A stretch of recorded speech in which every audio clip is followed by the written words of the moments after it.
Hi, Rob, and good to see you. Welcome onto this episode today. We're really excited to have you on here, and specifically, we're going to talk about eXp UK commercial. So, welcome. And Rob, for anybody who doesn't know you, hasn't come across you, who's been maybe living in a canyon somewhere, hasn't heard of Rob Jones, the commercial world, could you tell us a little bit about yourself, your background, and how you got into commercial property? Yeah, no problem at all. Well, I said Rob Jones, head of commercial for eXp UK. It's a bit of a dual role. It's not your traditional commercial role because I'm obviously building the department from the ground up. So all the policies, procedures, training, everything. And that is where my background leads into this quite well. In a previous life in the corporate world, I was dealing in retail and opening up supermarkets, was on that side of it. And then went out into business and I started my own businesses, sold my own businesses, grew my own business, which was obviously dealing with a lot of commercial property and commercial land. Then I moved into an employed role as a national sales director, and that was for a business transfer agency, funny enough. They had a corporate arm, a commercial arm, which is where I started cutting my teeth in commercial. Flip to that, I went as the chief executive in an investor-led business brokerage, but it had two arms. So it was one was called business and one was called commercial. So it had different brands, different titles, Yeah. different people. And then from there, I went into my own advisory service. So I was working for myself for a couple of years. Again, doing a bit in M&A, bit in commercial, bit in development before EXP came knocking. And here I am. Rob, what drew you to that kind of more commercial side? And did you ever have an inkling to go into the residential side, to the residential world of the market? No, I never even thought about it. I've looked at it a few times previously, and obviously being in the game, I rub alongside a lot of Resi H and different things. And I like commercial because it's clean. It's not emotive. It's not usually emotional. Nobody's going to fall out with you over the curtains if somebody takes the curtains with them, or who's going to leave the car behind or anything. So it's very transactional, which suits my personality down to the ground. So yeah, I stay in this one. All right, okay. And I know you just touched on a little bit there between residential and commercial. What's the standouts? Yeah, the real big difference, like you said, it's you do get it a bit in residential when you're yield driven, you're looking at returns on your money and things. Yeah. In commercial, that is the nucleus of what we do. You know, we know when debt starts getting expensive, you know, the prices start going up, obviously, but speculative development starts coming down. So you start finding that, you know, places can't build because you find in the cities now, in the regions, that they're needing a pound per square foot of around about 55, 60, 65 pound per square foot to make it work. But the Okay. market's dictating a £50 per square foot ceiling on the pricing. So, you know, debt and yield is very, very important in our game.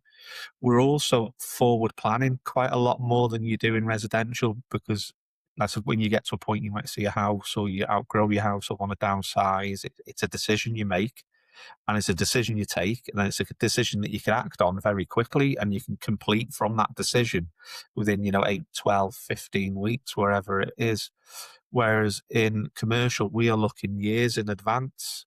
We aren't planning for next month or in 2 months. You know, we've got breaks in our clauses at 3 years and 5 years. So we're starting to Okay. look at our client's situation in 3 or 5 years' time. We're looking at when the rent reviews come in. So we're making sure that we've got all that. And then again, we start looking at what's on the market for the rent review, depending on what the landlord or the building owner's debt is carrying or whether it's owned by a fund. So yeah, we're working very, very far in front of where we are now. So there are some parallels you could extrapolate out of that between the residential and the commercial, but some of the fundamentals here are completely different. Certainly, that looking away ahead in the future, Rob, that seems to be Yeah. something that stands out. I'm really interested at Rob. What was it that made you decide that EXP was the home for you, and what was it that EXP really excited you about launching this commercial offering? Yeah, well, it's funny, really. It kind of came around after a 2-year journey, which I speak to about. I network with a lot of international commercial agents. Again, what Yeah. we do a lot of cross-border transactions. So, you know, working internationally is normal to us. One of Right. the international agents that was the president of EXP Commercial in the States. 2 years ago. And he started speaking to me about this role and launching commercial and things. And like I said, it was the thing about the rev share, owning shares in the business that you can do. All of this he was talking to me about. And I was very, very excited about it. But obviously, didn't have a commercial arm here. So that never went anywhere. He moved on to a different role. So that conversation just quietly petered out. And then it was through my lecturing in Poland on franchising that I came to the attention of the guy that joined eXp. And he then put me forward for the role again. And like I said, Right. at this point, I didn't need to look into eXp. I'd already done my homework. I didn't need Okay. to work it out. So everything that was the package that we speak to agents is what brought me in to eXp. Okay. And for anybody who doesn't know, you mentioned the word rev share there and so forth. For anybody who doesn't know eXp, everybody within eXp has the opportunity and does become shareholders in the wider business Yeah. and adds real value. So just for anybody who doesn't know that. So you have obviously seen, Rob, lots of different commercial agencies and how they're being made up and how they operate. So what do you feel was missing from them that we can plug with the eXp offering? Yeah, it was three things really which really drew me in, and two of them can't ever be repeated, and if they are repeated, they won't be repeated, in the next decade or so. So there was obviously we were talking about the shareholding and the rev share and all the rest of it. That was, something that's very, very hard to compete with at the level Yeah. we're at. Other agencies do a bit of rev share now, and they are starting to give shares away in, small UK-based businesses, but we're talking, a listed business on the NASDAQ in the States. So there is some competition at that point in the market, but we are bigger and better than they're offering. The bit which people can't compare, and this is what people are calling the secret sauce, is the absolute referral network that we've got. There's 950 agents in the UK, 85,000 worldwide, with 23,000 internal referrals given last year alone. So for commercial agents coming into this that are having questions saying, where do I find my business? How do I start my black book again? And we're saying, we've got Resi dominated in the UK, across the world. We are plugged into all these people, and that can't be repeated. It's Yes. absolutely unrepeatable, that sort of thing. And then you take it one step further to the number three, which is the tools that we're giving. When you list down the tech that we're giving and the Yeah. support that we're giving and the office subscriptions that we're giving, and then we bundle it all together and tell people what we're charging for it, I feel like a market trader. It's what's your 600 quid for this and 400 for this, but we don't want 300. We only, it's Yeah, that. you're So, the old boy there. yeah, that's it. So those three things together make what we're doing absolutely uncompetable. Really, really uncompetable. And so how do you find how do you find that the EXP model that you're launching here, Rob, changes the opportunity for commercial agents compared to the traditional models just now? Yeah, like I said, it turns it on its head, really, what we're doing. This is where, maybe you guys were doing 6 years ago, where self-employed is now becoming a bit of a good area to be in. It's Yes. becoming more mainstream. Whereas this doesn't happen in the commercial world. We obviously do have self-employed agents and there's self-employed agencies, but a lot of uh, the industry is dominated by employed earning commission, which is restrictive earning commission, a little bit of commission. So this is absolutely groundbreaking at the moment, what we're doing. It's very new to the market. We will get people copying us very quickly, and we know that that'll happen. But obviously with the three things I said previously, it does make it hard to copy. So is that what excites you the most about this, Rob? This is kind of groundbreaking. It's breaking the mold. As you say, it's like we were the self-employed model, all those years ago. It seems to be something quite unique. Yes, it is. And it's funny, really, because you've got this unique model. So the timing where we're launching it, but it's fallen at the exact right time in the world as well. It's not as if we're coming into this in a depressed market and we're starting having to battle against, outside elements. We're coming into it in a buoyant market. We're coming into the commercial landscape, which is now being forced to change. We're getting legislative oversight. We are getting pressure from government for the first time in anybody's memory. So we've got lots of different things aligning, which makes it perfect for a new way of doing it. And then our model comes along, which is the new way of doing it, right at the right time. So, yeah. And just smoothly moves into the next section here, Rob, which is the eXp commercial offering Yeah. that you've launched to the market. Could you just, for anyone hearing about this for the first time, could you let us know how this works? What is it that you're giving people the opportunity to get involved in? Yeah, that's fine. Like I said, we've launched a commercial agency here in the UK, so that's the obvious one. We're dealing with commercial properties only. We are aimed at only commercial agents, so we're Okay. looking for people with a bit of experience in commercial agency. And I say a bit because not too pedantic about 2 years or 3 years or 4 years. I'm more interested that they've got the right amount of experience or they've been exposed to the right amount. Because if you go to some agencies, for instance, and you're in a pigeonhole, you're in a very, very specific role, so you might have 2 years experience or 3 years experience with a big agency, but you actually haven't gone out and appraised a building, or you haven't had to go out and try and win the listing and convert the person. So I'm talking to people with the right amount of skills and the right amount of personality. So that's the first one I'm saying. So we are looking for commercial agents. We have an awful lot of training that's all been built into the onboarding process and things, but it's aimed at making an agent better. So it improves the agent. So first off, we deal with the training. Now, what they get from eXp, again, touching on the technology, we put everything in place for them. So we have the CRM, which is the obvious one. We have the Yeah. internal communication channels. We have eXp World, which blows people away when I demonstrate that. But for people watching, that's our metaverse, for the want of a better word. We all have our own offices in it, and we work and talk and walk around this thing as if it's real life. And it's not, but it's very interesting. So we have all those different tools. We have our Regis subscriptions. We have all the internal departments. And the most important thing is we handle the cost of all the advertising as well. So we advertise on 3 portals, and that's all included in the monthly subscription that we charge for it. Well, So you're looking at people, Rob, that's got, and so I would say to anybody, if they're interested in getting involved in this, don't discount themselves just now, because there'll be various transferable skills that they may have had within the property industry that you might think, actually, do you know what? I think this guy's got the right, or girl's got the right minerals yeah, to make a go of this. So they come in, there's a full onboarding, training, support package, and guidance whilst they get the business up and running. yeah, that's exactly it. We take them all the way through. So it's a mix of, again, myself and our onboarding team. So very similar to the residential side of the business. They come in, they go through compliance. So we make sure everybody's compliant up to where they need to be. Then they have a lot of videos to watch, and then they go through some presentations. Then they come back to, and this is how I'm explaining, then they come back to me.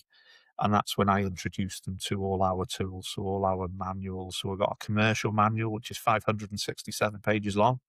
We have a business brokerage manual, so it takes everybody through how to value a business, not just the property element, it'll do the business Yep. as well. We introduce them to all of our suppliers, so, and they all run training as well. So CoStar is one of our suppliers, which will give them a plug. But they run a monthly training purely for eXp agents on what's going on in the market. We have a commercial lawyer that only deals with commercial. Again, they run monthly trainings all aimed at our guys. So they drop in, and these all get recorded, and the manuals are all recorded, and they're added to the eXp University so that they're as real-time courses. So yeah, massive amount of support to get people off to the right start.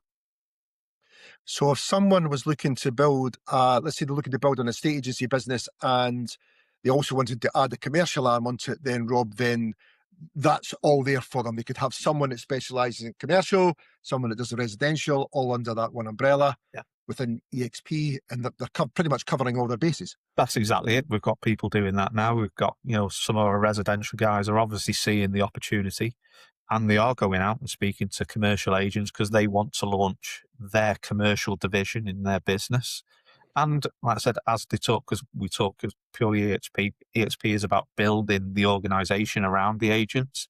Yeah. So if they're bringing in the commercial agents, then the referrals from their wider organization all start going through to the commercial agent they've brought in. So it all starts cross-pollinating, and Yes. it's not all just one way, because again, commercial agents, again, talking about the split at the beginning, won't want to get involved in a residential chain of 15 people and all this emotive stuff. So referrals work backwards and forwards. When we're selling, the units or the land for people, it's a very easy sell for us to say, when you do come to sell your house, bring it back to us, because we do residential as well.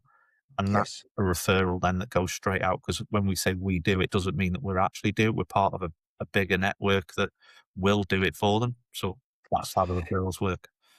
I mean, I've lost count, Rob, of the amount of times over the last however many years in agency where people have said, there's been a message on the WhatsApp group. Does anybody know how to deal with commercial? Do you know? And it just gets no, sorry. So that's really exciting. Even if there's got a commercial agent in an area and there's a group of other residentials who could all be feeding into him with these leads as they come along. So yeah, I think that my own personal experience of the eXp referral network is very, very, very positive for stuff getting pinged around back and forward. So that's good. Rob, the market opportunity now. So that's the business. Yeah. It's great. So what is the opportunity there? I know I saw a figure the other day there, and you'll correct me if I'm wrong, and it was that that commercial sector was due to generate about 8 billion worth of business over the next coming year. Yeah. So what is the opportunity in this sector then? Where do you see us fitting in there? It's funny, really, the opportunity, and this is what I keep saying about where the stars have aligned for us with the eXp, because you're exactly right. The market's growing. It is worth billions, and it is growing over the next 2, 3, 4, 5 years up to 2030. So all the forecasts are there that the market's going to go.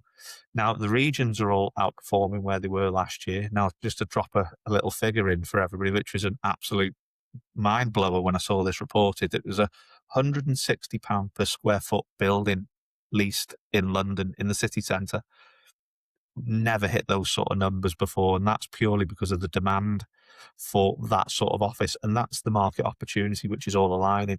So we've got things like data centres and out of town, which the sheds, we call them, the big units, the big warehouses, that's been dominated by logistics, warehousing, Amazon, DHL and things for a number of years. Now we've got outside pressure coming in with these data centers, so that's starting to force the price up. We've also got TikTok and JD.com starting to source massive amounts of land and warehouse space. So that's all starting to drive the price up. We have what we call the flight to quality, which is people now going back post-COVID, but they don't want to go back to the boring old office. So they're asking for grade A offices now, and that ties in with the EPC pressure that we're getting, which the resi guys have had previously. Now we're seeing that pressure on the leases because people aren't entering into leases for 5 years when the building isn't compliant in 2027 or 2030 when we have to go up. So we have this EPC pushing us. And then a bit like what we spoke just before it started about people looking at alternative uses for the high street.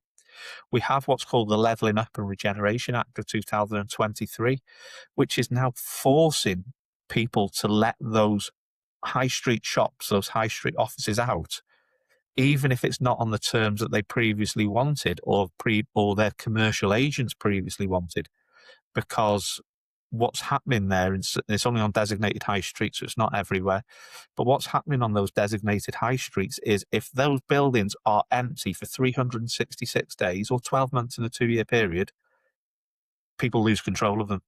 They go into what's called a high street auction. People can bid for it. They can pay very low amount of money for it, whatever the auction goes for, but it might be less.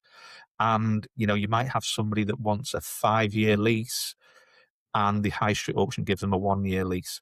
So there's different pressures and opportunities in the commercial real estate market, but all of it is changing the way commercial real estate agents work. Because previously you might have this regional portfolio of maybe banks, so all the high streets that are closing, so you have them on 16 different towns. And if you don't understand those towns, if you don't understand what you're talking about when it comes to those very specific areas, it won't work anymore, because these high streets are under pressure. For instance, there might be a 4-story bank on a corner, and it's never going to let. It'll never go because nobody's looking for that space. That the footfall is changing. You might know that the town centre is going to get redeveloped, so the car parking is going to be shifted somewhere else. So just by knowing the area, that building isn't. So now you go to your landlord, the building owner, with solutions. You say, there's no point putting a board on this and saying, it's going to let, because if we go over the 366 days, you run the risk of this going into an auction. My advice now is, split it for a residential upper, maybe a part hotel upstairs, some leisure, some retail downstairs. So you're giving solutions, whereas, the old way of doing it is, here's the portfolio. We'll book the sign guy to stick the signs on the whole portfolio, and then we'll just wait for it to happen, which is why the high street ends up, as a afterthought, really, for people. So it has to be driven forward. So these changes are forcing commercial agents to act differently. And now we're a new agency coming in who are built on hyperlocal commercial agents, people that live in the area, know their area, network in the area. People come to you and say, I've got that shop going, and you'll already have ideas of who's needing to go into it. If somebody comes to me in Ellesmere Port and says, I've got this unit, it's 17,000 square foot, I want to bring it to the market, I already know at least 3 people that will be interested in that unit. I already know in this market here 2 or 3 places which are overtrading their floor space because they've got containers outside, the storage is overflowing. So I know these people. So I know if somebody engaged me to put that building on the market, before it even lands on the market, I'll be going to my network and I'll be reaching out to the people I know who's overtrading and say, I'm bringing this to the market. But if I wasn't feet on the ground, feet on the street in this town, I wouldn't know who was overtrading their floor space. I wouldn't know who was looking for new space in, the coming months. I wouldn't know that 6 people have their break clauses coming up in the next 24 months, which might be interested in it. So, yeah, the whole market is shifting to people that absolutely know what they're doing and they know the area they're doing in it. One or the other isn't good enough anymore. You need both.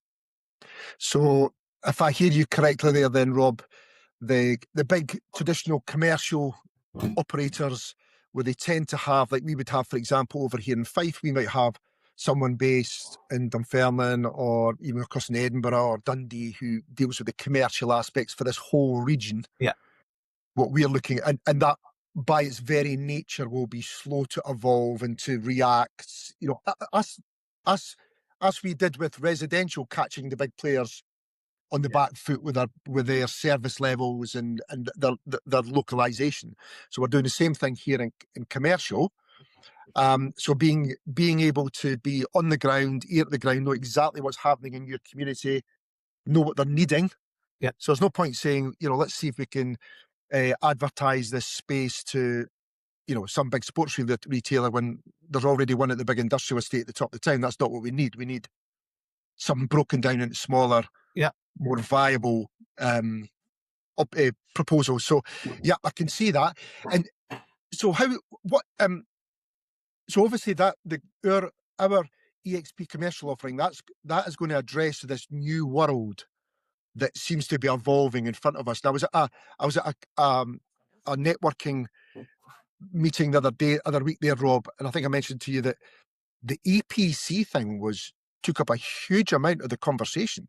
Yeah. Now, my understanding is a lot of these commercial units that are sitting, that are not being let just now, they're being heavily discounted on their rent already because they're never going to be EPC ready.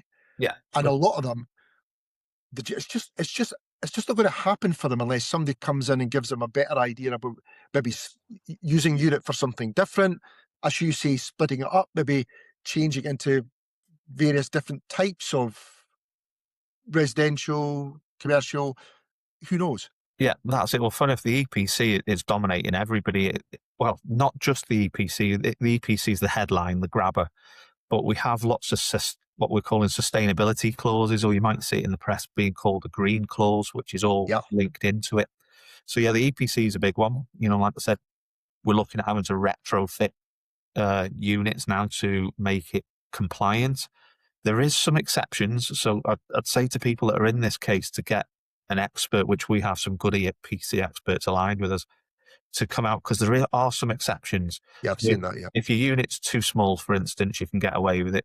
There's some cost prohibitive clauses in there as well. So if it gets too much, you can claim some, allowances for it, which you have to reinvest in there.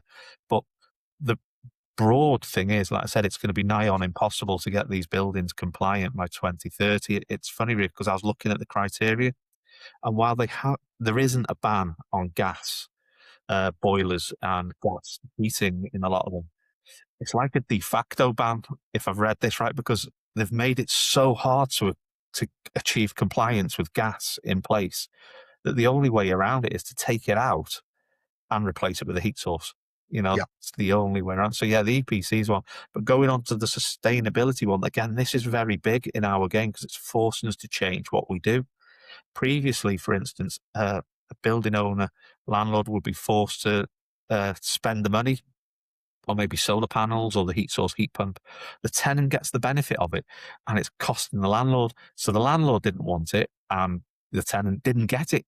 So, like I said, these sustainability clauses in now are allowing for this, this hybrid work together approach. It's not just landlord, tenant, lease, and Right. so on. Okay. Get you. So if a landlord now invests in the solar panels or invests in the heat source pump or invests in insulation or whatever it is, and it leads to a cost saving for the tenant, then the tenant and the landlord can agree to pay it equally between them or subsidize each other. So there's that conversation. They've also, the tenants now sharing who the utility provider is, so they can make sure it's green energy that's being used. Okay. So they're sharing a lot of data, which never have.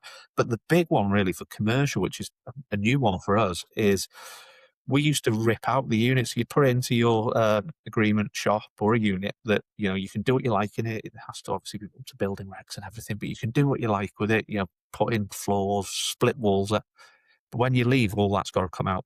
All your lights, you've got to decable it all. You've got to rip it all out. You've got to return it back to brick and make everything right. Everything went into the skip, into landfill.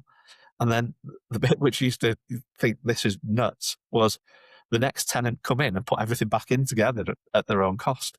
Whereas now these sustainability clauses have got this leave it be element to it. So if you use sustainable material, recycled material, good quality of both in your fit, so good quality, sustainable carpet, really energy efficient lights.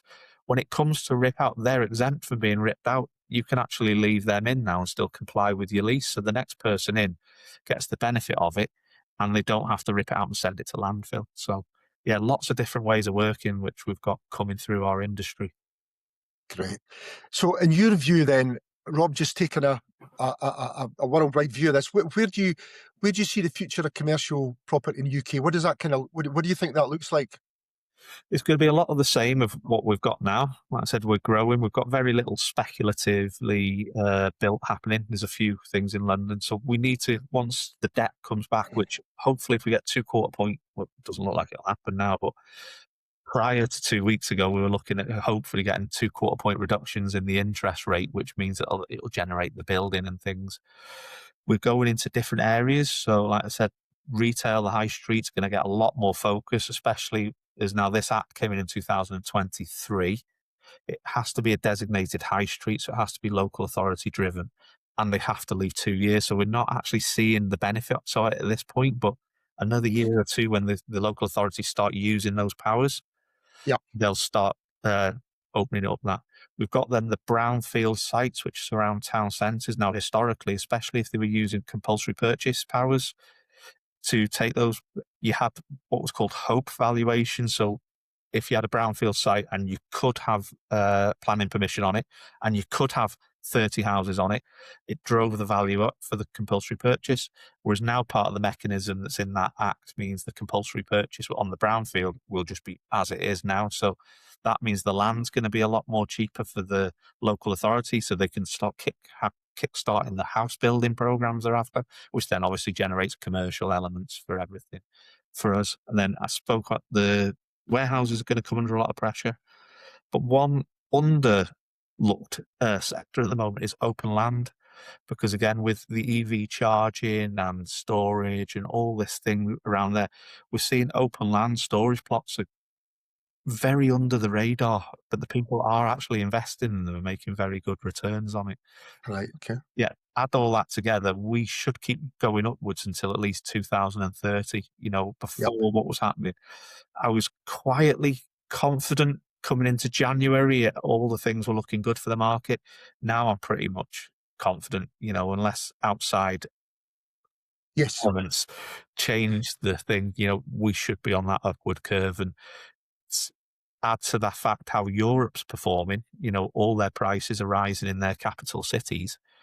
All that does is make London more attractive because it brings the prices up towards where London should be. So yeah, we're in a really good spot, especially for the next 3 or 4 years. Right. Okay. So opportunities there. We can see that. We know what the new EXP model is and how it fits in, and how that differs from, I suppose, the traditional commercial Yeah. players as it has been at the moment. Do you actually, Rob? Just thinking here just now. Do you think, is there a generational thing coming in here? Is there a bit of a, the new young Turks coming along, going out, rather than waiting for, um, in a traditional commercial offering, waiting for some senior director to retire or, pop off before they get a seat at the table. Yeah. Just young, not maybe ageist about this, you know what I mean? But just hungry people in the background going, well, do you know what? I'm just going to go and do this myself. I can't see me progressing to that role, so I'm going to just go and do it myself. Is there a bit Yeah. of that going on? There's definitely some of that. That was for a lot of the conversations I've been having on the tour I've been doing is with exactly that sort of people. It's like I said, it's 2 or 3 years into their career. Their repeats are starting, so they're starting to get the break clauses come Oh, back, right, okay. starting to get the lease renewals to come through. So repeats are quite important in the commercial game. We do a lot of repeat. So the repeats are starting, so they're starting to see the money that's coming in. But then, like you said, they look ahead and think, I've got 12 years, 13 years to before, and it's not just about the promotion. You're right. To go up the ranks and get the car and get the higher salaries and things, but they've got to be 10 years plus in the business, hit partner to start earning shares in the business. So Right, they okay. never actually own any of their hard work for decades worth of work. So you're exactly right. We're coming along with this fresh model that allows them to work how they want, as much or as little, where they want, focus on the niche. Some people really love retail, some people love sheds. So they can focus where they want, but get rewarded in the right way, build a team if they want to, and earn shares in the business from absolutely day one. If they join today and they land a deal tomorrow, like you understand, if you sell your first business property unit, we get shares given straight away. They could, if they complete a deal within the first week, they could have a batch of shares Yeah. straight away. So yeah, we make people shareholders without these time limits. It's based on their performance from day one.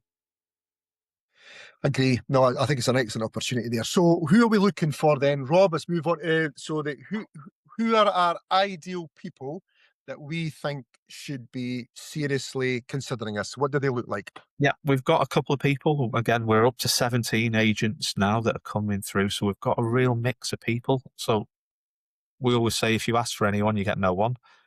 The first demographic is exactly what you've said. It's those people that have a couple of years worth of experience into the business. They have started. They have started seeing some of the results from their hard work, and they're starting to see the benefits of it. So they start seeing the future. Another one is surveyors and people that are working in the peripheries of our business. So now we've got 4 chartered surveyors that have joined us as All right. agents. And that's purely because they've wanted to go agency side for a while, but it's cost prohibitive. They've got to enter into contracts with the portals. They've got to enter into 18-month contracts. They've got to set up CRMs. They've got to do everything. So ours, like I said, is a very small fee plus their compliance things. So they need to have their insurances in place. Of But course. yes, we've got 4 surveyors that have joined us launching their own agency purely because it was cheaper and more cost effective for them to make that dream a reality with us rather than anywhere else. Is there still? I know at the moment we don't kind of have dual hats. So I'm a residential today and I'm commercial tomorrow. But is there opportunities there, Rob, from people who are in residential that have always thought, you know what, actually, I'd like to I'd like to get involved in commercial. I see that now as the new area that I really want to spend my time in. Is that something we can look at? Yeah, that's definitely something we can look at. So if people are outside of EXP and they're doing residential and they want to try commercial, I say to them just to do a few webinars, a few courses. They're quite cheap, a couple of £100, £200-300, to start getting some qualifications and some experience, and then come and speak to us and we can progress it from there. If they've got commercial experience, then obviously they can transition straight over. If we're talking inside EXP, again, it's the same advice. If they've got no commercial experience, let's get them some qualifications. If they have got commercial experience and they're inside EXP, there is a mechanism for them to transfer over. So it's irreversible, so they can't be jumping backwards and forwards. Yeah. But there is a mechanism in place for a residential agent to move to commercial inside EXP. Okay. And how big do you think this opportunity could be, Rob, for agents that get in at effectively, I suppose, the ground level right now? Yeah, this is the most important time for the agents.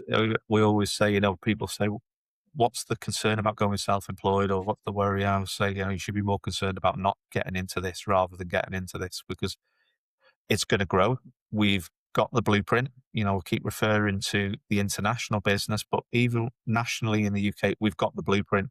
It started 6 years ago and went from zero to top, number one brand in the UK for transactions. So we've got the blueprint. And that is the key for getting in at the moment, because the people that started with residential are the ones that earn the most now.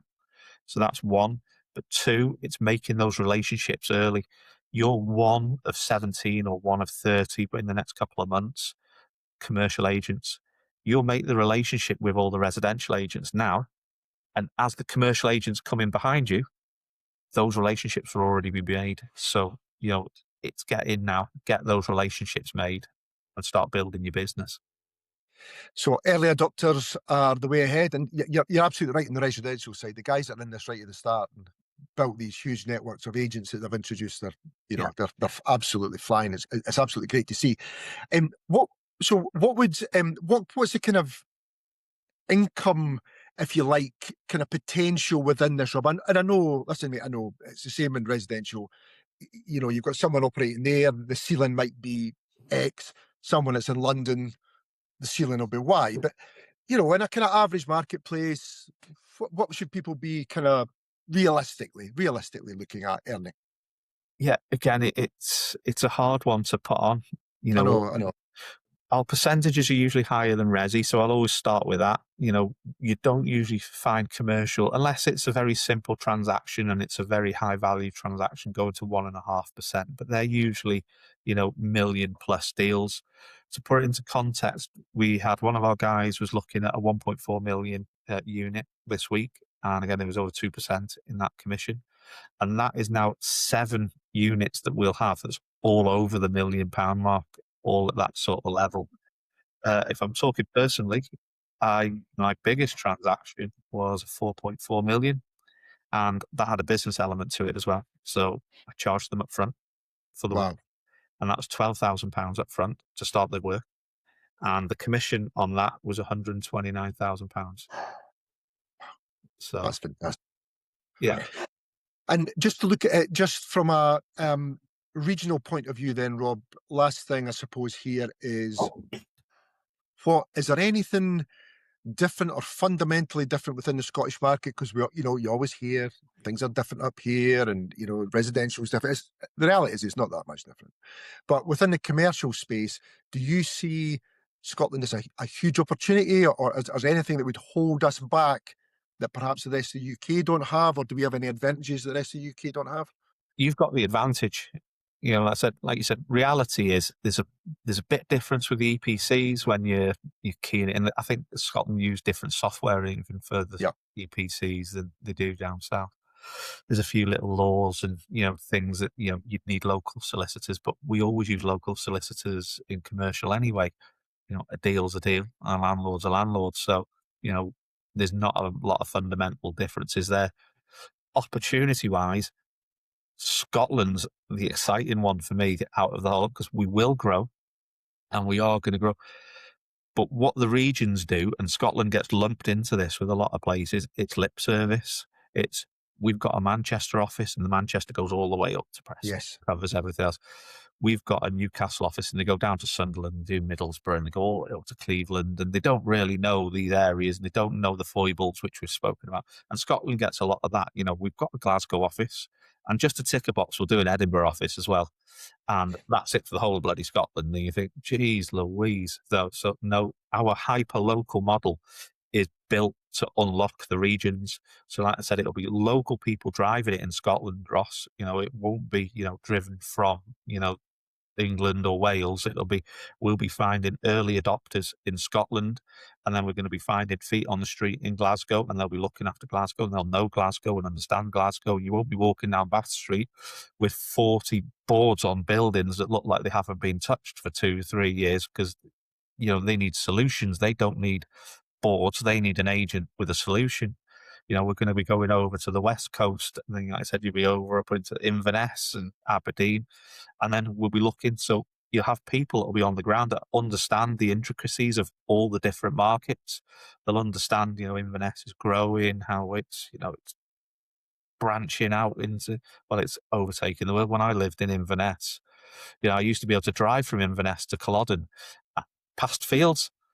Now it's just one big street all Yeah, up yeah, Culloden. yeah. So yeah, but people will understand that. They'll know that, it's doing, when you understand the Highland mentality as well, you can't go up from Glasgow or Edinburgh and not understand that.